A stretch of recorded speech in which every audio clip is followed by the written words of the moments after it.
narito para sa politika. Okay? Narito po ako para sa taong bayan, hindi para sa politika.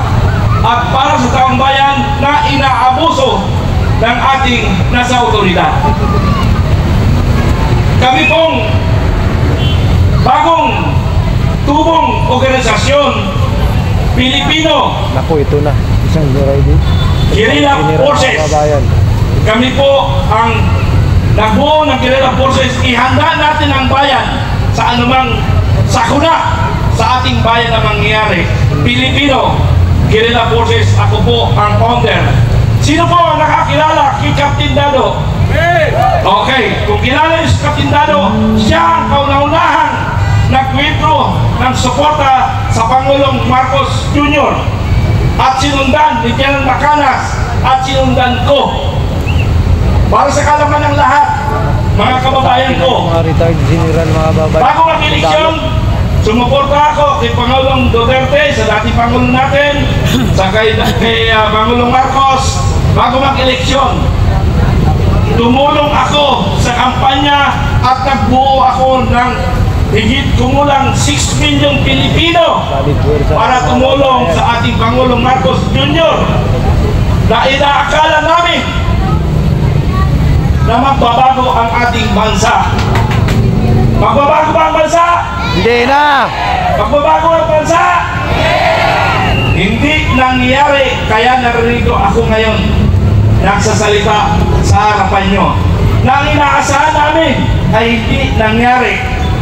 Biruin mo, 6 million ang pinaghirapan ko buuin. Nakiusap ako, nakiusap. At sila ay gumastos. Nasa buong akala nila. Hi, Ma'am Lisa. Magandang hapon. Magandang gabi, Ma'am Lisa. Marley P. Ay, yung ginastos nila ay may babalik para may babalik. Ang ibig sabihin, yung kanila kooperatiba ginastosan nila para mabigyan ng People pundo. power na, Ano people power nangyari? na galing kay Genio. Ano nangyari? Ayun salitang, nabudol. Nako. Nabudol. Nabudol. Tayong lahat. Nabudol. Nabudol. Tayong lahat. Hindi naman siguro lahat. Pero ang panawagan ko sa taong bayan, ang lakas natin ay nanggagaling sa taong bayan, hindi sa gobyerno natin. Taong bayan, magising na tayo sa katotohanan. Magising na tayo sa katotohanan. Laban tayo. Laban. Laban. Laban kasama ang bayan. Laban kasama ang bayan. Laban kasama ang bayan. Laban kasama ang bayan. Okay.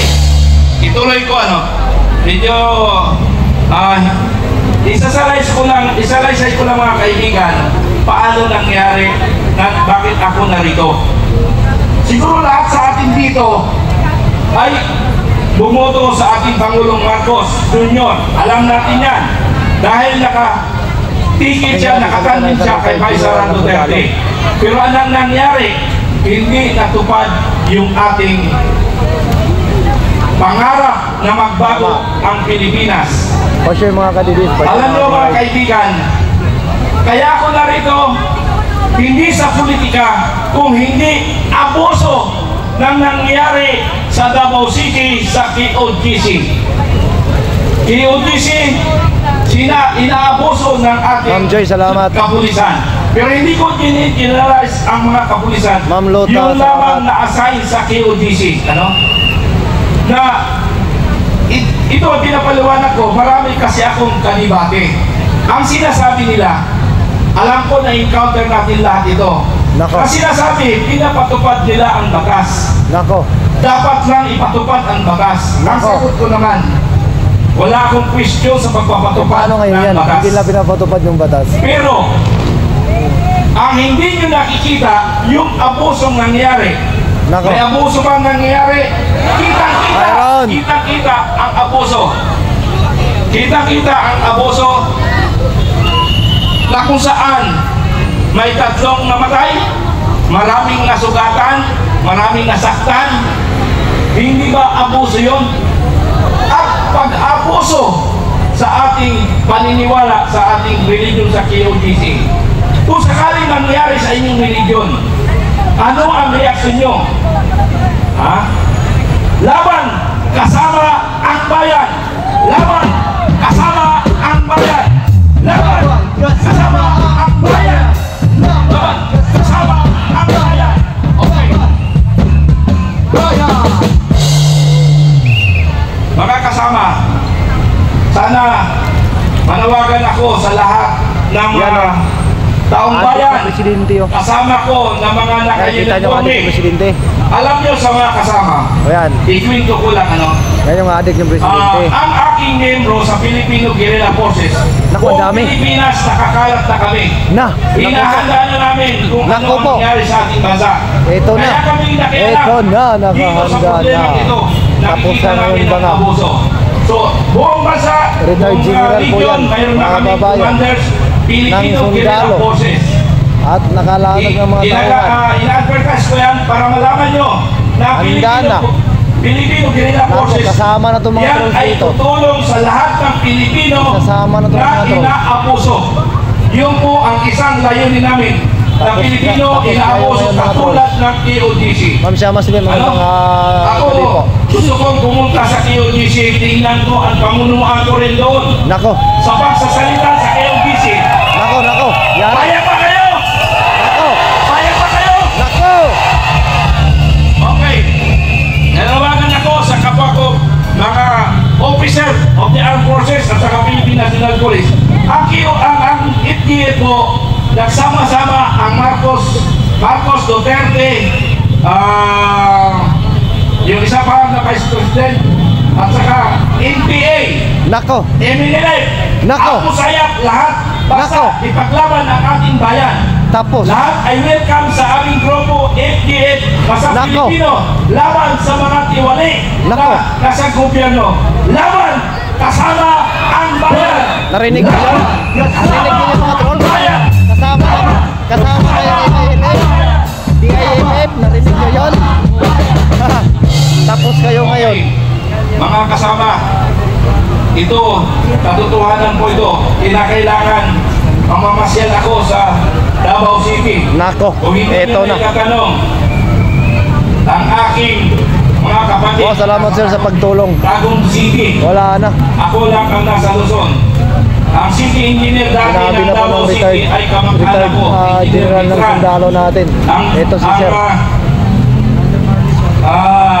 Ang Post Insecurity Inday Sara ay aking kamag-anak SPO for Mitran.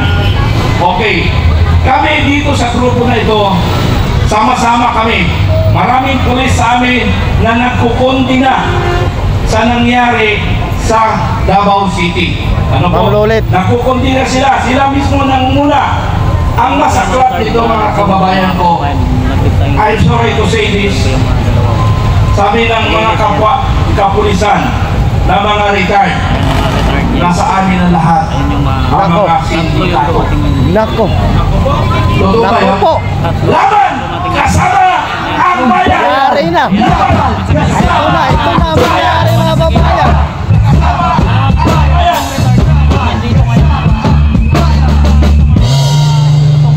Kaya, mga kasama, kung ang panawagan ni Supremo, ni Captain Dado, siya po ang Supremo namin sa IK, na ang panawagan niya, i-disband ang Philippine National Police at paghahanap tayo ng panibagong pulis sa ating bayan. Laban! Kasama ang bayan! Ito na. Laban! Kasama ang bayan!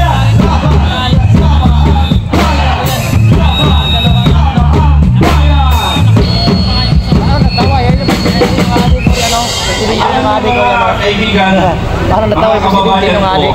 Ayan o. ito nakuha kong information. Ayan presidente ng adik ko. Galing rin sa Philippine National Ayan, oh. Police. Tingnan mo na. Nasabi nila, palakasin natin ang DILG. Palakasin natin ang DILG at ang Philippine National Police. Bakit? Kasi ito ang kaya nating diktahan. Ang armed forces ay hindi natin kayang diktahan sa ating gagawin, sa ating mga plano. Nako. So nangyayari na ngayon. Tingnan nyo si General Torre. Mangyari na Hindi ko talaga. alam. kung bobo si General Torre Ronel, kung tanggalan ka tanga. ng mukha Ronel. Ala, patay na. Sinira Nako, na. ito na, binira na. bobo, tanga. Nako, General yan. nako, wala na. General na nagsabi dyan, guys. General na nagsabi. Ha? General Wala na na. nagsabi na dyan. Okay. General na nagsabi. Sandali lang. nagsabi, ha? Mayroon pa akong General pagkakataon na yung doon. nagsabi. O kakasunod lang siya. Robot. Robot. Nako. Dinidiktahan lang siya ng may hawak na Remote remote control. Nako. Pero remote control siya. Ayan o. Okay, kung Yan si di ba Torikoyo. sa hiling, Yan si sa Torikoy. hiling Ayan. nakikita ko siya, ina-observe Ayan si Torikoy. Ayan o. Mayroong pumapindot sa kalikod niya. Ito, sabihin mo, ito. Ayan o. Kaya nga, Nagnakaw pa ng team. kawawang General Torre. Nako, Para sa kawawa. lubot General yan, ha? Nako. na tagasunod, hindi niya na alam ang tama at mali. Verdugong robot si Torre. Verdugong robot si Torre. Verdugong robot si Torre.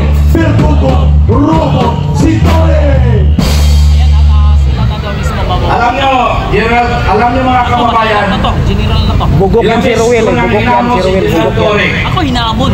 Nako, hinahamon pa. Si General Torre. Nako. Kung ang tapang niya, parehas kaming galing sa otoridad. Nako. Ako, 65 Tapos na years yun. old. Nako. Siya, sa palagay ko, nasa 53 years old pa lang siya. Nako. Hahamunin ko siya. Nako. Hinahamon na sa retired Hanapin namin general. si General Bantag. Oh. Di ba wanted rin yun? Bakit hindi niya hinahanap yun? Ah! Kaya sina-challenge ko Nako. ang Philippine National Police, si General Marvel, pagkatapos siya nun, tapusin nyo na sa KODC, hinahamon ko siya, dalawa lang kami. Doon kami, hanapin namin si General Bantag sa Cordillera. Dalawa kami maghanap kay General Bantag kung kaya niya. Ayan na. Kaya niya! Ayan na. Challenge na. Kaya! Kaya mo Ayan na. General Torre, dalawa lang tayo! Ka, General. Napahag na. Hinaamon ka na. Ako sa Si na. Torre. Okay, sa totoo lang ako.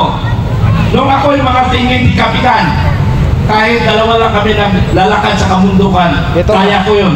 Kasi alam ko ang taktika ng MP. Di ba ka, Eric? Oh, okay. Pag-usapan lang namin ha, yung dalawa. Military, NPA. Okay, nagsawa. Nako. MP, military, magkalaban. Okay, ganito Patay yan ka, eh. Torre. Ganito. Patay talaga. Nagsasalubong kami. Nako. Nagsasalubong. Paras naman kami takot eh. Lahat kami Nako. may takot. Totoo. Nagkasalubong kami. Kanya-kanya takbuhan yan. Tama. Oh. Tama yan. Ha? Ganun lang yan. Pero hamunin ko si General Torre. Nako. Ano? Hamunin ko si General Torre. Dalawa lang kami. Nako. Iparating nyo sa kanya. Dalawa lang kami. Kahit may edad ako. Basta nahamon ako, kaya ko na kaya yan. Torre, Kamundukan. nahamon ka na. Dalawa lang ako, dalawa lang yung tao, patayin, dalawa lang kami, isang escort ko, naglalakad kami sa mundo.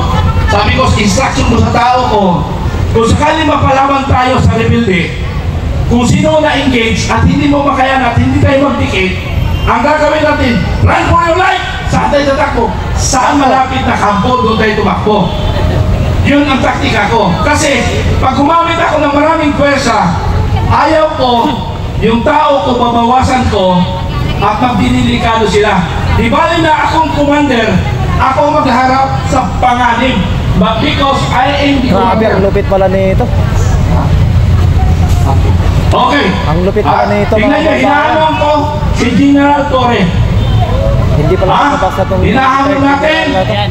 ang ang lupit. pamumunod General Torre sa KOGC. Pagkatapos niya yan, Ayan mga trolls. maghamon namin, hanapin namin si General Bantag kung saan isa ring wanted. Ayan. Wala akong question doon sa pag-aris Ayan, niya sabi ko, Pasok sabi ko, tama lang yun. Ito na ang Pero malupit. dapat respetuhin natin ang ating paniniwala at karapatan ng bawat Pilipino. Sana makita-kita pa tayo, dapat magkaisa tayo para sa bayan.